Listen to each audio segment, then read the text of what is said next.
दोस्तों एक बहुत ही बड़ा अपडेट आप सभी के लिए लेके आया हूँ। जैसा कि आप लोगों ने थंबनेल में पढ़ा, टाइटल में पढ़ा कि आप लोग जो है दूसरे की आईडी पे काम करके, डिलीवरी का काम करके बड़े अच्छे खासे पैसे कमा सकते हो और कई लोग कमा भी रहे हैं। ठीक है, क्यों ये लोग ऐसी आईडी बनाते हैं? जो अपनी आईडी नहीं बना पाते वो दूसरे की आईडी पे क्यों काम करते हैं, उसके बारे में बात करेंगे। प्लस अगर आप दूसरे की आईडी पे काम करते हो तो आप कितना कमा सकते हो, और अगर आप कैसे काम करेंगे कि आपकी आईडी जो है पकड़ी ना जाए और आपकी आईडी जो है टर्मिनेट ना हो। ठीक है, तो गाइस सबसे पहले मैं बता दूं, मैं हूं आपका होस्ट और दोस्त गाइस अमित पाठक। गाइस अभी स्वागत करता हूं आपका हमारे आपके इस यूट्यूब चैनल पर।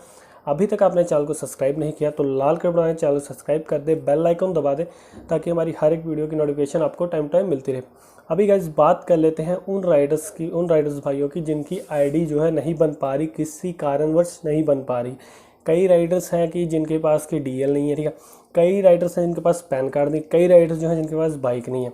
तो पहले गाइस मैं आप सभी को बता दूं, जिनके पास तो डीएल नहीं है, एक तो वो लोग हैं जिनके पास मतलब पक्का डीएल नहीं है, और एक वो है जिनके पास लर्निंग डीएल है। ठीक है, जो जोमेटो कंपनी है, स्विगी कंपनी है, किसी भी कंपनी में आप चले जाओ तो वहाँ पे मोस्टली क्या है कि आपका ड्राइविंग लाइसेंस जो है लर्निंग नहीं एक्सेप्ट करते हैं। वो आपका पूरा जो पक्का लाइसेंस होता है जिसमें वो चिप सी लगी होती है, सिम सी, वो वाला एक्सेप्ट करते हैं, और लर्निंग लाइसेंस अभी एक्सेप्ट नहीं कर रहे। जब स्टार्टिंग में थोड़ी देर कंपनियों ने किया था कि लर्निंग लाइसेंस को एक्सेप्ट कर रहे थे और उसी लर्निंग लाइसेंस पे आपको आईडी क्रिएट करके दे देते थे, तब आप आराम से जो है काम कर लेते थे। बट अभी कुछ ऐसा इशू क्रिएट हुआ था या क्या हुआ था उसके बारे में मैं नहीं जानता। तो उसमें क्या हुआ कि लर्निंग लाइसेंस बंद कर दिया। अभी इस सिचुएशन में आप क्या कर सकते हो कि आप लोग जो है तब तक ई बाइक की आईडी बनवा लो। ठीक है, ई बाइक अगर आपके पास है, बैटरी व्हीकल है तो उसकी आईडी बनवा लो। अदरवाइज आप साइकिल आईडी पे भी काम कर सकते हो। अभी बात करते हैं जिनके पास व्हीकल नहीं है, मतलब बाइक नहीं है या ई बाइक नहीं है, तो वो लोग साइकिल आईडी बना के आराम से काम कर सकते हैं। अभी जिनका पैन कार्ड नहीं है गाइस, तो पैन कार्ड का क्या होता है गाइस, आप अप्लाई कर दो, 7 दिन के अंदर आपका पैन कार्ड जो है आपके घर डिलीवर हो जाता है बाय पोस्ट। तो 7 दिन के बाद आप ज्वाइन कर लो, इसका कोई भी इशू क्रिएट हो, जहाँ इतने दिन वेट किया 7 दिन और वेट कर लो। अभी आते हैं वो लोग जो कि कंपनी को ज्वाइन कर लेते हैं किसी अपने फ्रेंड की आईडी से, अपने घर में किसी की भी आईडी बना लेते हैं। वो उनका काम करना सही है या गलत? गाइस उनका काम करना बिल्कुल गलत है, क्योंकि अगर वो किसी की आईडी पे काम करते हैं और वो पकड़े जाते हैं तो गाइस जिसकी आईडी उसकी आईडी टर्मिनेट होगी। प्लस अगर आपने गलती से उसमें कहीं सेल्फी दे दी या फिर आपकी कहीं भी पिक्चर या आपकी कोई भी बायो ऑथेंटिकेशन वहाँ पे आ जाती है, उनके पास रिकॉर्ड में आ जाती है, तो जब आप अपने नाम की आईडी भी बनाने जाएंगे तो उस वक्त क्या होगा कि आपका मतलब ये आपका जो आपने किसी की आईडी पे काम किया है ये वहाँ पे आपका शो कर जाएगा और आपकी अपनी आईडी भी नहीं बनेगी।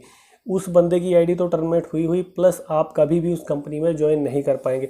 अब जो भाई ऐसा करके काम कर रहे हैं वो जितने दिन बचते जा रहे हैं उतने दिन तो कंपनी उनको बख्शती जा रही है। मतलब कंपनी के जब तक वो नज़र में नहीं आ रहे तब तक वो आराम से काम कर रहे हैं और मंथली अच्छी खासी अर्निंग भी कर रहे हैं। जिस दिन उनकी कोई सेल्फी मिसमैच हो गई या फिर किसी ऑडिट में वो पकड़े गए, ऑडिट क्या होती है गाइस, ऑडिट में ये होता है कि कई रेस्टोरेंट्स होते हैं जहाँ पे जो है जोमेटो, स्विगी, जिस भी कंपनी में आप काम कर रहे हो वहाँ के एम्प्लॉय आपसे मतलब वहाँ पे बैठे होते हैं। आपको नहीं पता होता कि वो एम्प्लॉय वहाँ पे बैठे हैं, उनके किचन में बैठे हैं, उनके स्टाफ रूम में बैठे हैं, कहाँ बैठे हैं। जब आप ऑर्डर को पिकअप करने आते हो तो वो हर एक बंदे पे मतलब नज़र रखते हैं और उनके सिस्टम में सारा होता है, उनके पास आपकी फ़ोटो, सेल्फी, हर एक चीज़ होती है, तो उसके साथ वो मैच कर लेते हैं। उसके बाद आपको अगर आप में कोई मतलब कमी दिखती है तो आपको उसी समय पकड़ के और आपसे पूछताछ की जाती है। अगर आप उसमें से ये लगता है उन्हें कि आपकी आईडी नहीं है, आप उस आईडी पे काम नहीं कर रहे हो, तो उसी समय आपकी आईडी को जो है टर्मिनेट कर दिया जाता है, जो कि कभी भी कोई भी ओपन या एक्टिवेट नहीं कर सकता, ना ही जोमेटो कंपनी और ना ही जोमेटो का कोई एम्प्लॉय। क्योंकि ये सबसे बड़ा इसमें फॉल्ट होता है कि आप लोग अगर अपनी आईडी नहीं किसी और की आईडी पे काम कर रहे हो तो ठीक है, और किसी की भी आईडी पर कभी आप अगर आपसे भी आपकी कोई आईडी मांगता है कि हमें दे दो थोड़े दिन हमें काम करना है, तो बिल्कुल भी आप उसको अपनी आईडी मत दे। इससे आपकी आईडी तो खतरे में पड़ेगी, उसकी भी मतलब वो कभी काम नहीं कर पाएगा उस कंपनी में अगर उसकी कोई बायोथिकेशन पकड़ी जाती है तो। ठीक है, आप लोग तो जाओगे कि जिसकी आईडी उसका तो 110% है कि वो तो टर्मिनेट होगा ही होगा। तो ये थी छोटी सी वीडियो कि आप लोग जो है किसी की आईडी पे या दूसरे की आईडी पे काम मत करें। अगर काम करेंगे पकड़े जाएंगे, आपका ही काम खराब होगा और आप लोग कंपनी से निकाल दिए जाएंगे। तो मिलते हैं नेक्स्ट ऐसी और किसी वीडियो के साथ, तब तक के लिए ध्यान रखिए अपने घर वालों का। टेक केयर, धन्यवाद, गुड बाय।